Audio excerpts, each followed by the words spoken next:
દોસ્તો, સાચો પ્રયાસ કેને કહેવાય? જે સાચી દિશામાં હોય, સાચી રીતે હોય અને ઉચિત સમયે હોય અને ઉચિત રીતે તે કરવામાં આવે, ત્યારે તે પ્રયાસને આપણે સાચો પ્રયાસ કહી શકીએ.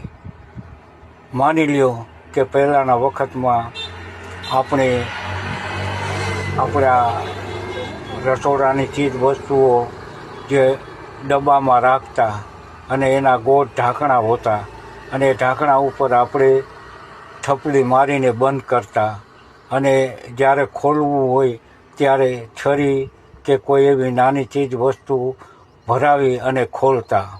હવે આ ડબ્બાની જ આપણે વાત લઈએ કે આ ડબ્બાને ખોલવા માટે શું ખરેખર તાકાતની જરૂર છે? નથી. ગમે એટલી તાકાત લગાડીએ અને આપણે આપણા આંગળા વડે તે ખોલવાની કોશિશ કરીએ તો તે ખુલશે નહીં. કોઈક વધુ શક્તિશાળી માણસને બોલાવીએ તો પણ તે ખુલશે નહીં. કદાચ ભીમ જરાસંઘ જેવી વ્યક્તિઓ હોય અને આ ડબ્બાને ખોલવાની કોશિશ કરે તો પણ તે ખુલશે નહીં. કારણ કે જે પ્રયાસ છે તે પ્રયાસને યોગ્ય રીતે કરવામાં આવતો નથી અને જે રીતે કરવો જોઈએ તે રીતે કરવામાં નથી આવતો.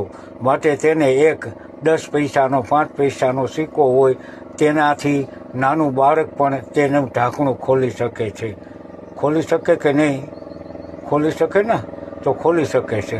આ જ રીતે જે પ્રયાસો ઉચિત રીતે, ઉચિત સમયે, ઉચિત જગ્યાએ, ઉચિત રીતે, ઉચિત દિશામાં જો કરવામાં આવે તો આપણે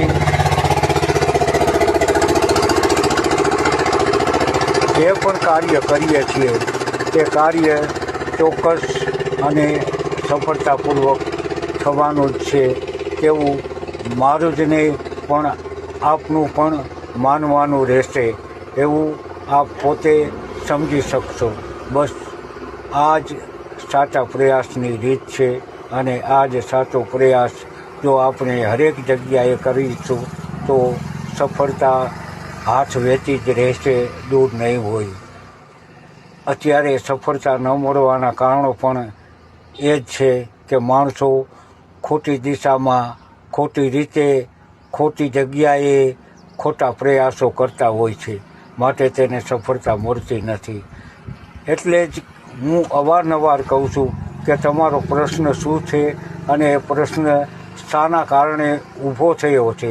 જો એ કારણોને વ્યવસ્થિત રીતે સમજી લેવામાં આવે, વિચારી લેવામાં આવે અને બરાબર પરખી લેવામાં આવે તો આપણો જવાબ એ જ સાચો જવાબ રહેશે અને તે આપણે અમલ કરીશું તો જરૂર રિઝલ્ટ, પરિણામ પ્રાપ્ત થશે.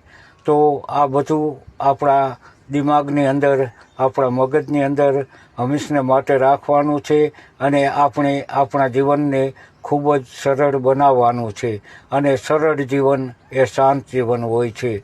સરળતા હંમેશા શાંતિ આપે છે, આપણને સંઘર્ષથી બચાવે છે અને સંઘર્ષ એ જ અશાંતિનું કારણ છે.